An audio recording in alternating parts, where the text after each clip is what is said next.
नमस्कार दोस्तों, जय हिंद। मेरा नाम है संदीप कुमार अग्रवाल और मैं आप सभी का स्वागत करता हूं आपके चैनल डेली डोज में। आज है 16 अक्टूबर 2020 और हम लोग डिस्कस करेंगे आज के कुछ इंपॉर्टेंट क्वेश्चन। चलिए फिर शुरू करते हैं। पहला सवाल है, when is world students day is celebrated. तो ये एक इंटरनेशनल डे है और ये हम लोग कब सेलिब्रेट करते हैं? तो ये हम लोग सेलिब्रेट करते हैं 15 अक्टूबर को। बता दूं आपको, 15 अक्टूबर को डॉक्टर एपीजे अब्दुल कलाम जी का बर्थडे है। कहने का मतलब उनका जन्म दिवस होता है। और डॉक्टर एपीजे अब्दुल कलाम भारत के प्रेसिडेंट रह चुके हैं और साथ ही साथ इनको एज अ मिसाइल मैन के भी नाम से जाना जाता है। तो क्योंकि एपीजे अब्दुल कलाम जो हैं वो स्टूडेंट्स के लिए बहुत एक आइकॉनिक है, ठीक है, और इनको देख के बहुत सारे स्टूडेंट्स अपने आप को प्रेरणा देते हैं। तो इसीलिए इनका बर्थडे जो है हम लोग या जो भी है वर्ल्ड में पूरे सेलिब्रेट किया जाता है as a world students day. बता दें तो ये जो है आपका डे, ये डिक्लेयर की गई है बाय द यूनाइटेड नेशन। तो ये अपने आप में बहुत बड़ी बात है हम भारतवासियों के लिए कि एक इंडियन पर्सनैलिटी जिसका जो बर्थडे है उसको पूरा वर्ल्ड सेलिब्रेट करता है। तो ये जो आपका डे है वर्ल्ड स्टूडेंट्स डे, ये हम लोग former president APJ Abdul Kalam जी का बर्थ सेलिब्रेट करने के लिए यूज करते हैं। तो ये जो 2020 है, इस साल इनका 89th बर्थ एनिवर्सरी मनाया गया, जिसको बेसिकली हम लोग मिसाइल मैन के भी नाम से जानते हैं। बात करें तो ये बहुत लोगों के रोल मॉडल भी हैं और एक आपके डेडिकेटेड टीचर भी रह चुके हैं अपने टाइम में।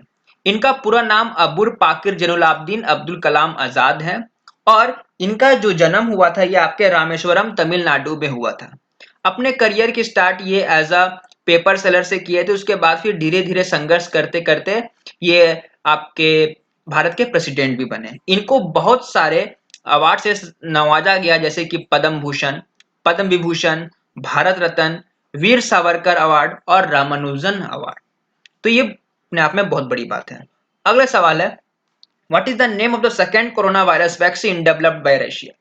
तो पहले जैसे कि हम लोग को मालूम था या फिर हम लोगों ने डिस्कस किया था कि पहले जो रशिया ने वर्ल्ड का सबसे पहला कोरोना वायरस का वैक्सीन डेवलप किया था वो था स्पुतनिक वी। इसके बाद रशिया ने आप ये पेंड किया है कि उन्होंने दूसरा कोरोना वायरस का वैक्सीन डेवलप किया है। तो उस वैक्सीन का नाम है इपीवैक कोरोना। अब इसको डेवलप करने की क्या बात आ गई? तो क्योंकि जो स्पुतनिक वी थी उसको बनाने के बाद जब उसको वाइड स्प्रेड लोगों को दिया गया यूज करने के लिए, तो उसमें बहुत सारे क्रिटिसिज्म होने लगी। यहाँ तक कि डब्ल्यूएचओ ने भी उसे अपनाने से मना कर दिया, कहा कि इसमें कुछ कमियां हैं और ये सटीक दवा नहीं है। तो जो भी आपके वहाँ के साइंटिस्ट और जो वहाँ के लोग यूज कर रहे थे उन सब का क्रिटिसिज्म आया और उसके बाद फिर ठीक 2 महीने बाद उन्होंने एक नई वैक्सीन लाई जो कि फिर से कोरोना वायरस के लिए ही है, जो कि पूरे वर्ल्ड में अभी पैंडेमिक फैली हुई है और इसका अभी कोई सटीक वैक्सीन नहीं निकाल पाए हैं। ये केवल रशिया ही है जो पहले स्पुतनिक वी के साथ आई थी, उसके बाद अभी इपीवैक कोरोना के साथ आई है। तो ये डेवलप किया गया है बाय रशिया। रशिया के जो आपके प्रेसिडेंट है वो है व्लादिमीर पुतिन। तो ये जो आपके वैक्सीन है ये डेवलप की गई है by state research centre of virology and biotechnology. इसमें जो भी वॉलंटियर्स हैं उनमें टेस्टिंग की गई है और उस वॉलंटियर्स का एज है ऑफ द एवरेज 18 टू 60 के बीच में है सारे लोग। तो ये है वैक्सीन। अगला सवाल है, recently Shobha Naidu passed away, who was she. हाल ही में शोभा नायडू जी का निधन हो गया। तो ये कौन थी? ये आपकी फेमस कुचिपुड़ी डांसर थी। बात करें इनकी, ये बहुत ही ज्यादा फेमस कुचिपुड़ी डांसर रह चुकी है अपने लाइफ टाइम में, अपने एज में, और इनका नाम शोभा नायडू है, ठीक है। तो इनका जो मेजर अचीवमेंट है for the choreography of the presentation of ballet विप्रनयम कल्याणा श्रीनिवासम एंड बहुत सारे, जिसमें इन्होंने एज अ प्रोटागनिस्ट भी रोल किया है, मतलब एक लीड रोल में काम किया है।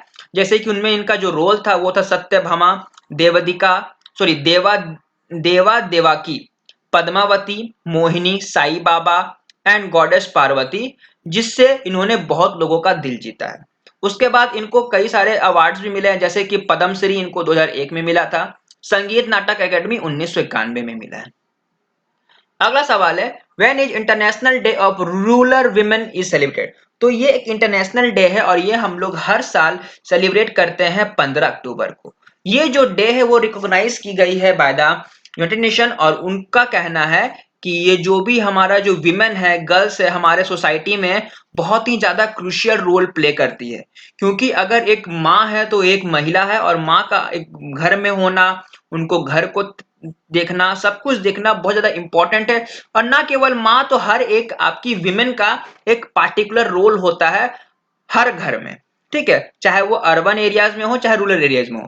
तो ये जो बेसिकली है आपका मेन बात हो रहा है यहाँ पे रूरल विमेन को, क्योंकि छोटे घरों में महिलाओं का बहुत बड़ा रोल होता है, क्योंकि मेन का भी होता है, क्योंकि उसके बाद फिर विमेन सारा घर बार संभालती है, लाइवलीहुड को देखती है और वेल बीइंग को भी संभालती है। तो इंडिया में जो है वो ministry of agriculture and farmer welfare है, वो इस डे को सेलिब्रेट करते हैं एज अ राष्ट्रीय महिला किसान दिवस। इंटरनेशनली तो इसको international day of rural women के नाम जाना जाता है, लेकिन इंडिया में बेसिकली 2016 से राष्ट्रीय महिला किसान दिवस के नाम से ये डे हम लोग सेलिब्रेट करते हैं, क्योंकि इंडिया में बहुत सारी महिलाएं हैं जो एग्रीकल्चर में पार्टिसिपेट करती हैं और बहुत फुर्तीला से काम करती हैं। तो जो 2020 की थीम रखी गई है, वो थीम है building rural women's resilience in the wake of कोविड-19। अगला सवाल है, recently John R Reid passed away, हाल ही में जॉन आर रेड जी का निधन हो गया। तो ये कौन थे? ये आपके क्रिकेटर रह चुके हैं। बात करें इनकी, तो ये फॉर्मर इंग्लैंड के, सॉरी, न्यूजीलैंड के ऑलराउंड क्रिकेटर रह चुके हैं। और साथ ही साथ इनका एक और नाम में है कि ये मोस्ट आपका ओल्डेस्ट सर्वाइविंग टेस्ट प्लेयर है, ठीक है? मींस जो भी टेस्ट प्लेयर है उनका बहुत जल्दी डेथ हो गया, और ये अभी तक सर्वाइव कर रहे थे, तो इनका उसमें भी नाम आता है। इन्होंने कहने का मतलब ये आपके न्यूजीलैंड के पहले भी क्रिकेटर हैं जिसने टीम को लीड किया फॉर अ विक्ट्री। कहने का मतलब टेस्ट में न्यूजीलैंड पहली जीत इनके अंडर में ही हुई थी, मतलब उस समय ये उस टीम के कैप्टन थे। और इन्होंने अपना जो मैडन टेस्ट सेंचुरी, मतलब अपने टेस्ट का पहला सेंचुरी आपके साउथ अफ्रीका के अगेंस्ट बनाया था, और ये खेला गया था केप टाउन 1954 में। उसमें इन्होंने 135 का स्कोर बनाया था। अगला सवाल है, which bank won the central bank of the year award? तो किस बैंक को central bank of the year award के साथ नवाजा गया है? यह आपका बैंक ऑफ घाना।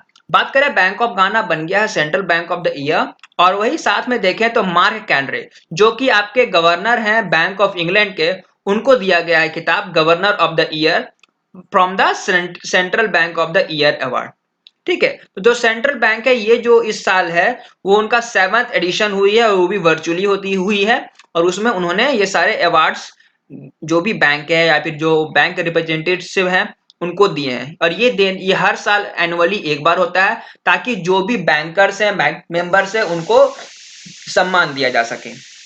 तो बैंक ऑफ घाना के जो गवर्नर हैं वो है अर्नेस्ट क्वामिना येडू एडिशन जी। अगला सवाल है, which bank to launch the healthy life programme for its customer? तो कौन सा ऐसा बैंक है द हेल्दी लाइफ प्रोग्राम के नाम से एक प्रोग्राम लाने जा रहा है अपने कस्टमर के लिए? तो ये है आपका एचडीएफसी बैंक। क्योंकि देख, आप प्रोग्राम का नाम सुनने से पता चल रहा है हेल्दी लाइफ, कहने का मतलब हेल्थ से रिलेटेड है। इसमें क्या है, तो एचडीएफसी बैंक ने अपोलो हॉस्पिटल के साथ कोलैबोरेट किया है, दोनों मिलके आपका एक प्रोग्राम ला रहे हैं द हेल्थी लाइफ प्रोग्राम, जिसमें क्या होगा, अगर जो भी आप उनके कस्टमर हैं तो वो कस्टमर अपोलो हॉस्पिटल्स में जाके, ठीक है, अपोलो हॉस्पिटल जाके जो अपोलो डॉक्टर के साथ मिलके फ्री में या फिर बहुत लो कॉस्ट में आपका मतलब जो भी है पेशेंट अपना इलाज करवा सकता है। और ये आपकी एक इमरजेंसी होगी, और ये जो अपोलो डिजिटल प्लेटफॉर्म के थ्रू होगी 24/7। तो कहने का मतलब अगर किसी को भी अगर इमरजेंसी हेल्थ इशू है तो वो एचडीएफसी बैंक का है तो वो वहां पे जाके अपना इलाज करवा सकते हैं। तो ये अपने कस्टमर के लिए आ रहा है। तो इसमें कहा जा रहा है कि जो भी कस्टमर है वो अवेल कर सकते हैं 40 लाख, ठीक है, टू पे for the medical expenses incurred at the health care, मतलब 40 लाख रुपए तक का वो अंदर में अपना काम करवा सकते हैं, ये एचडीएफसी बैंक के द्वारा। अगला सवाल है, which state is about to launch the Sujal mission? तो कौन सा आपका स्टेट है वो सुजल मिशन लॉन्च किए हैं? तो ये है आपका उड़ीसा। उड़ीसा के जो सीएम है नवीन पटनायक जी, उन्होंने कहा कि उन्होंने लॉन्च किया है सुजल नाम का एक मिशन, जिनका मेन स्कीम होगा ड्रिंक फ्रॉम टैप, ठीक है, मतलब नल का पानी पीना है। इसका मतलब यही है कि अब हर घर तक अर्बन एरियाज में इनका नल लगवाने का मोटो है, ठीक है, ताकि हर घर में पानी पहुंच सके और और स्वच्छ और सुरक्षित पानी भी पहुंच सके। तो इनका जो टारगेट है कि 2022 मार्च 2022 तक हर अर्बन एरियाज में आपका पाइपलाइन बिछ जाए, ताकि वहां के लोगों को टैप वाटर की सुविधा मिल सके। तो उड़ीसा की जो कैपिटल है वो है आपकी भुवनेश्वर, और यहाँ के जो गवर्नर है वो है गणेशी लाल। अगला सवाल है, with whom AICTE collaborates to empower students and educator. तो AICTE आपकी इंडिया की बहुत बड़ी एक कंपनी है, या फिर कह ले आपके फाउंडेशन है, ऑर्गेनाइजेशन है, जो कि सारे कॉलेजेस को रिलेट करती है, कंडक्ट करती है। तो इसने आपका कोलैबोरेट किया है माइक्रोसॉफ्ट कंपनी के साथ। माइक्रोसॉफ्ट के बारे में आप सभी को मालूम ही होगा कि आपकी एक इंटरनेशनल कंपनी है जो कि बेसिकली वर्क करती है for the your operating system of the computer. ठीक है, तो AICTE की बात करें, all India council for technical education, जो भी आपके कॉलेजेस हो गए, इंजीनियरिंग कॉलेज खासकर, उसके साथ ये काम करती है। AICTE अप्रूव्ड होनी चाहिए, जैसे कि हमारे जो स्कूल है, या तो ये CBSE बोर्ड है, या फिर आपका ICSE बोर्ड है, या फिर स्टेट गवर्नमेंट से है। तो इसी तरह सारे इंजीनियरिंग कॉलेज AICTE अप्रूव्ड होते हैं। तो ये आपका माइक्रोसॉफ्ट के साथ कोलैबोरेट कर रही है, ताकि जो भी उनके स्टूडेंट्स है उनको एक तरह का ज्यादा प्लेटफॉर्म मिल सके, और उनको कुछ टेक्नोलॉजी प्रोवाइड की जाएगी। अब टेक्नोलॉजी क्या होंगे, जैसे आर्टिफिशियल इंटेलिजेंस हो जाएंगे, इंटरनेट ऑफ थिंग्स हो जाएंगे, डेटा साइंस और क्लाउड कंप्यूटिंग। तो ये सारा दोनों मिलके काम करने वाले हैं। अब तो माइक्रोसॉफ्ट के जो CEO हैं वो है सत्य नडेला, और इसकी जो हेडक्वार्टर है वो है वाशिंगटन, यूनाइटेड स्टेट्स में। अगला सवाल है, which Indian state has announce to set up the world's biggest zinc smelter project. तो दुनिया का सबसे बड़ा जिंक स्मेल्टर, मतलब जिंक को पिघलाकर उसका काम में लाना, तो ये अब इंडिया में होने जा रहा है। तो इंडिया का कौन सा ऐसा स्टेट है जो करने जा रहा है, वो है आपका गुजरात। गुजरात की माने तो उन्होंने साइन किया है एक pact Vedanta group form Hindustan zinc limited के साथ, ताकि वो ग्रीनफील्ड जिंक स्मेल्टर अपने स्टेट में बैठा सके। ठीक है, इसमें जो इन्वेस्टमेंट बताई जा रही है वो लगभग 5,000 से 10,000 करोड़ रुपया होगी फर्स्ट फेज में, जिसमें आपके 5,000 डायरेक्ट और 5,000 इनडायरेक्ट जॉब्स प्रोवाइड की जाएंगी, और जो कि ऑपरेशनल होगी 2020 से, मतलब इसी साल शुरू होगी। तो बता दूं आपको, जो हिंदुस्तान जिंक लिमिटेड है वो इंडिया की सबसे बड़ी कंपनी है जो कि जिंक के साथ काम करती है। ठीक है, तो अब वो वर्ल्ड का सबसे बड़ा फंड बनाने जा रही है, ताकि वो इस प्रोजेक्ट में काम कर सके। गुजरात के जो CM है वो है विजय रूपानी, और यहाँ के जो गवर्नर है वो आचार्य देवव्रत। तो ये थे हमारे आज के कुछ क्वेश्चन जो मैंने आपके साथ डिस्कस किया। आई होप ये सेशन आपके लिए हेल्पफुल होगी। आज के लिए बस इतना ही। Thank you.